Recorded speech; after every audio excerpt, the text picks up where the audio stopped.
Hey, good morning. It's Donald and Mary, and we're here to bring you your morning weather, water, and trail chatter report. And this morning, man, it was clear out there for a minute, but it looks like there's some clouds moving in there. So we'll see what goes on. But Mary's going to tell you what we actually have going on for weather, water, and then we have a little bit of trail chatter. Yes. Oh, there you go, man. Thank you. Mary, take it. All right. Good morning, everybody. Like Donald was saying, it is foggy out there this morning. It's 68 degrees here in Blairsville. It's quite foggy, actually. So if you're going anywhere, leave a little extra time for safety. All right. Today in Blairsville, we're looking at a high of 85 degrees with cloudy skies this morning, and it will become partly cloudy this afternoon. A stray shower or thunderstorm is possible. And then tonight, 65 degrees, some clouds. Winds will be light and variable today and tonight. Then up on Blood Mountain today, we're looking at a high of 78 degrees, falling to 73 this afternoon. Areas of fog before 9 a.m., and then showers and thunderstorms are likely. Calling for some sunshine and 5-mile-per-hour winds with a 60% chance of rain. Then tonight, 65 degrees, a chance of showers and thunderstorms before 8 p.m., and then partly cloudy, 5-mile-per-hour winds, and there is a 40% chance of rain overnight. Water is good, though some of the seasonals are starting to dry up. There is no water at the Hog Pen Gap water source. Make sure you top off at Hawk Mountain Shelter as you hike north. That'll get you to Justice Creek, which is 6.2 miles. You'll be able to get some water there. And then Slaughter Creek has had water. That is one of the spots that does dry up as we get into the warmer months. So several days back, I was told by some hikers that there was still water there, but you're going to have a water carry over Blood Mountain, so make sure you're prepared for it. Snakes. It's that time of year. Snakes are out. They're lying in the sunshine on rocks across the trail, logs, anything that will allow them to get the full sunshine. So let's make sure before you sit down, rocks, stumps, logs, anywhere, if you're reaching down to pick something up, always check for the snakes. Just a little extra caution. Remember the Cow Rock boulders that are 5 miles north of Neil Gap. They do have a copperhead nest, so stay off of those rocks. Donald, I'm going to turn it over to you now, and we're going to talk about some other stuff we have going on out here. Sweet, man. All right, so here you go. And then, let's see.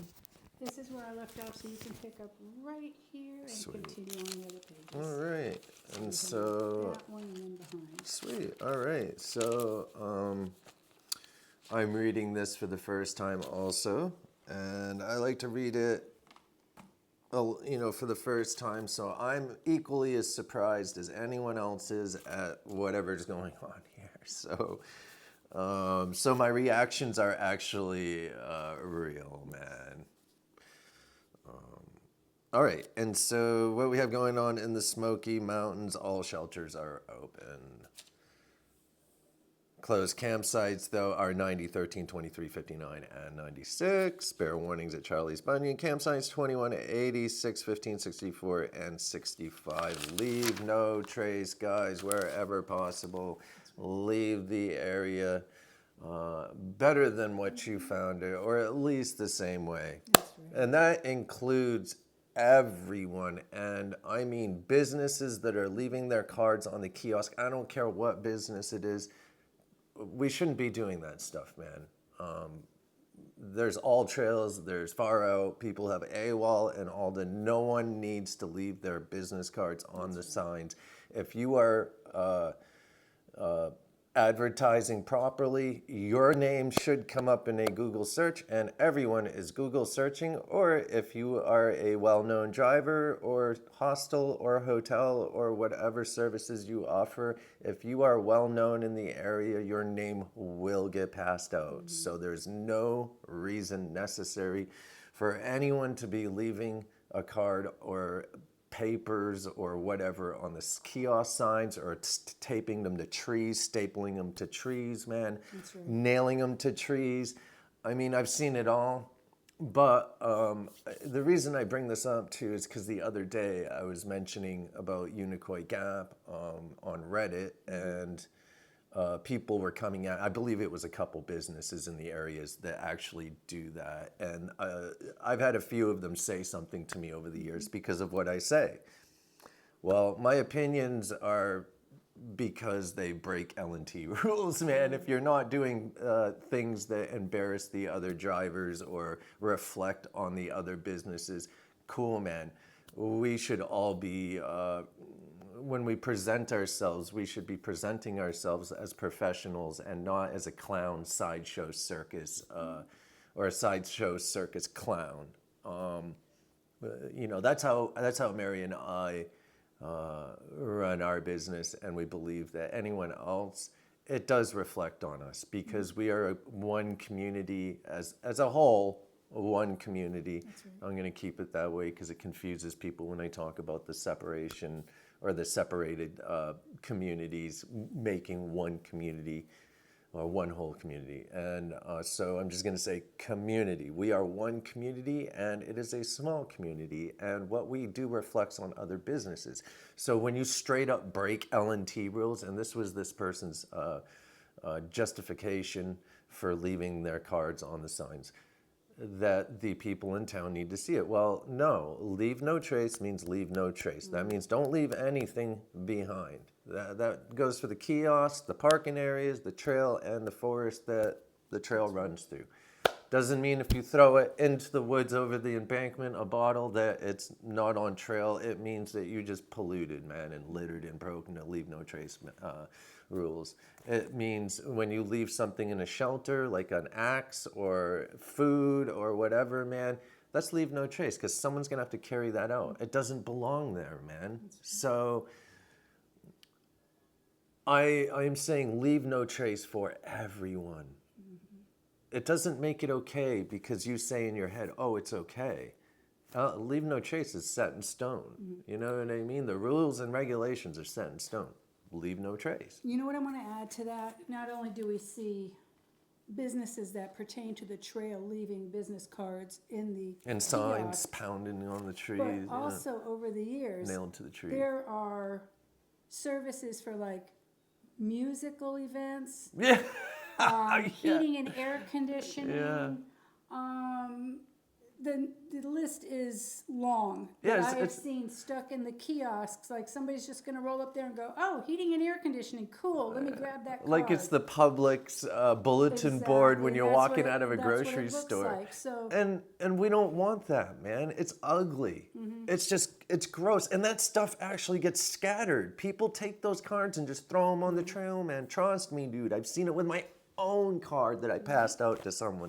I walked up behind them probably a half hour later and found my card sitting on the ground. That was years ago, but we don't leave our cards on kiosks, or we never have. We don't put our stickers anywhere that they don't belong.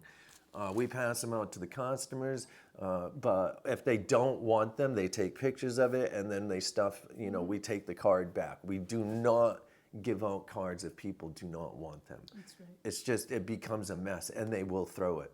And then it becomes part of the trail, man. And then someone has to pick that up. All right, enough of that, man. So please, everyone, L&T, man, it doesn't mean that you can just leave stuff because you think it's okay or that someone else online has posted it and, people have liked it.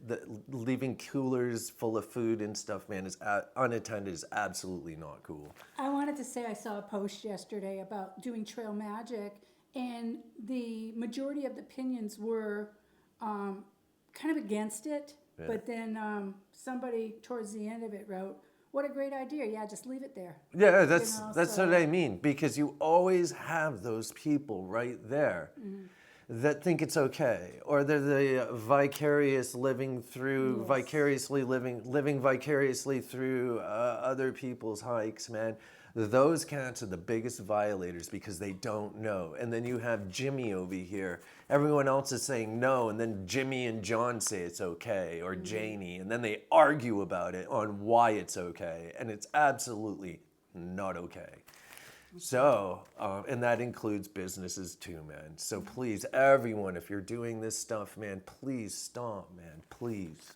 All right, so next we have rescues going on, guys. So Phoenix, a man experienced heat-related issues, was rescued on a South Mountain hiking trail Wednesday morning. This occurred around 9:40 a.m. July 9th on the Desert Classic Trail. Crews hiked to the patient and evaluated him on the scene. The need to airlift him off the trail was determined, and they used a Phoenix PD Firebird helicopter.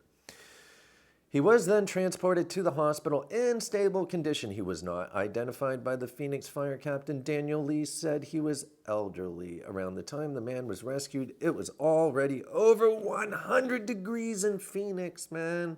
That's hot, dude. I bet this trail had absolutely no cover, no shade whatsoever.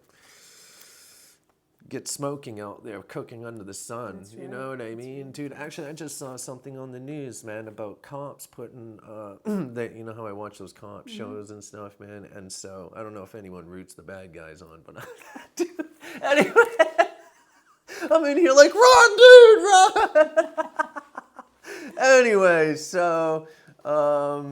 I'm just kidding, partially. I mean, if you're a rapist, murderist, pedophile, pederast, I definitely want to see you get beat on, man. Not beat on, but definitely you need to go to jail and take the punishment That's and right. the jail punishment.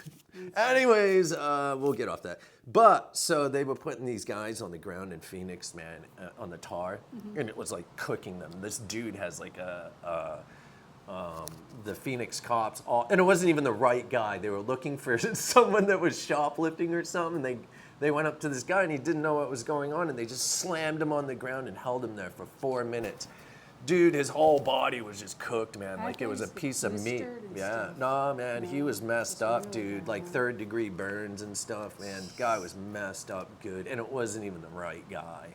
So now they're like starting. I guess there's multiple complaints about that, dude. So now they say that the cops have to not do that, man. I mean, why are you holding a dude down for 4 minutes? It's complying anyways. I don't know, man. So that's kind of hot. It's super hot. But then he was transported to the hospital, and around the time the man was rescued, it was already over 100 degrees in Phoenix, as I was just saying. This trail is not one of those trails that is closed during extreme heat days. Keene, New York. A Maryland man is recovering after being rescued in the Adirondack High Peaks last week. Rescue crews got a call on July 2nd that a hiker separated his shoulder on the Mount Colden Trail, the 11th highest trail of the Adirondack High Peaks. Douglas Fisherman, 63, of Maryland, said his fingers were getting numb, making rescue more critical. After traveling by plane and boat, rescuers found Fisherman had popped his shoulder into place and wrapped his arm in a sling. They walked to the lake, got in a boat, and then to the helicopter. It's all well and good to want to hike out and endure the pain, but I would not have made it out without re-injuring myself, said Fishman.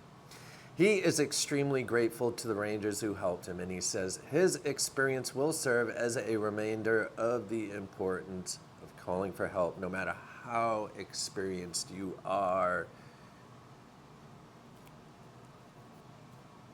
In the outdoors you may be. So, yes, definitely, if you need help, tap that SOS button. All right, so safety, obey. It is hot out. Obey trail closures for heat and other safety issues. Be prepared. Hydrate. Proper clothing. Frequent breaks. Shelter. Carry a garment in reach or other device if rescue should be necessary. All right, guys, so that's what we have going on for today. Let's do a random... Whoops. All right.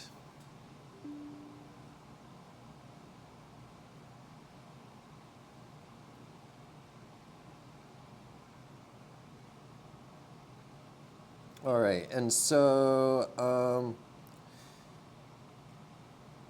you know, this is something actually I wanted to talk about, and it's going to be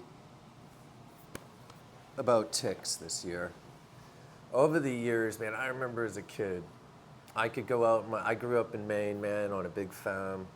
We had lots of fields and woods and stuff, man, that I would go out into for days and disappear with my friends or whatever. And so I used to be able to walk through my fields, man, when I was a kid, and I'm 50 years old now. So when I was a kid, it was in the 80s, late 70s, 80s, early 90s. And so I would go out in the fields, man, or in the woods, man, and literally sleep out there next to a campfire and drink beers with my buddies, man, that we stole from my dad or something, smoked his nasty Pall Mall.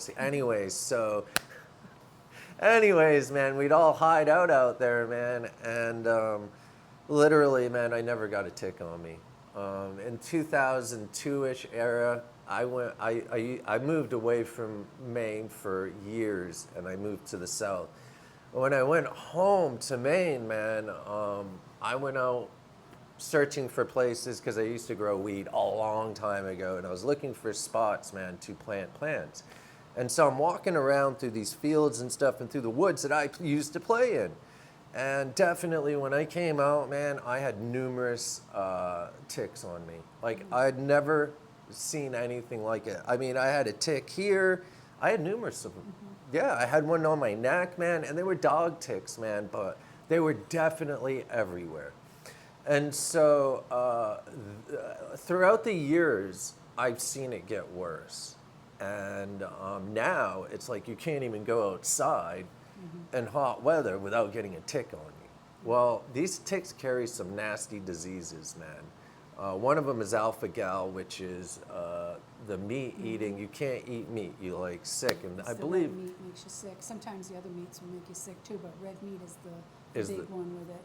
And so our buddy Metro, man, Andrew Miller, I believe had alpha-gal. He got alpha-gal. You know who else has it is not the alpha-gal, but my other buddy got bit with a tick, man. He got Lyme disease, man, up in Virginia, hiking, Selby.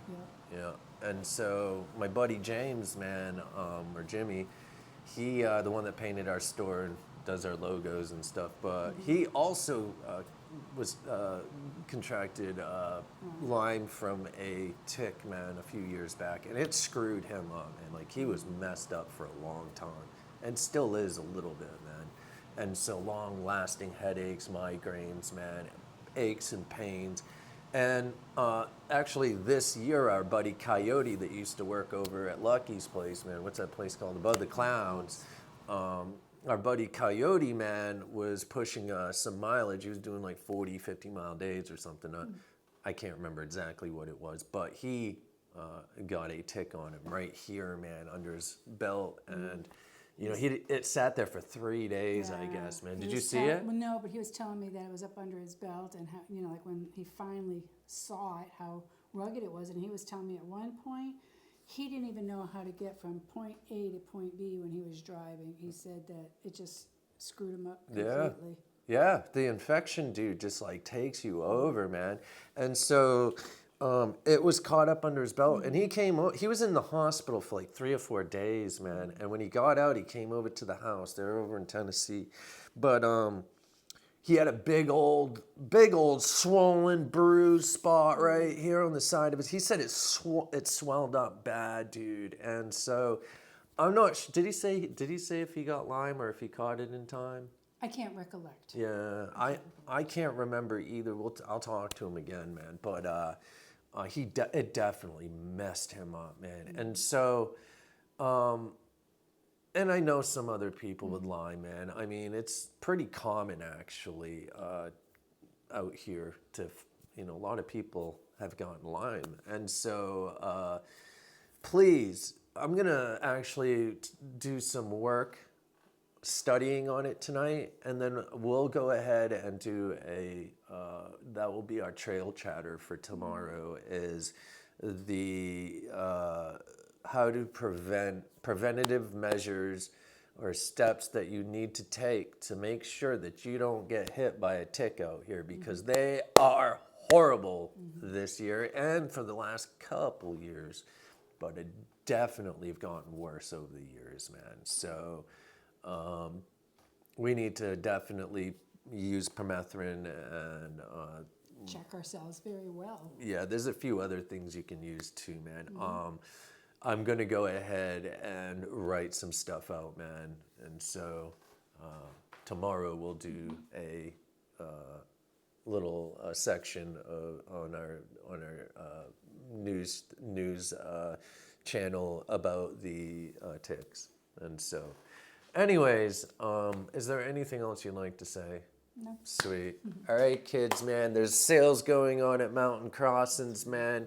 If you want a good sleeping bag or a tent, it is not this year's version, meaning 2025, but it's last year's. And they have some killer deals on Nemo's and Big Agnes, man. And so definitely, if you're looking into cheaper gear, man, that's costing $300 or $400 anyways to buy, head up to Mountain Crossings, man, because you could buy a tent and a nice sleeping bag, dude, for probably $5, man. You could probably buy a backpack too, all for probably under $700 and have top-notch gear, man. Western Mountaineering doesn't change their stuff up anyways. It's the same bag. It's been, you know what I mean, dude? It's never changed. And so they may come out with new types or new, what do you call them? Models, thank you, or styles, man. But they don't actually change those models up. Like the Alpinite's the same, the Megalite, the Versalite, it's all the same. So anyways, we'll leave it at that, man. Thank you so much for watching, and everyone have a great day. One love, peace.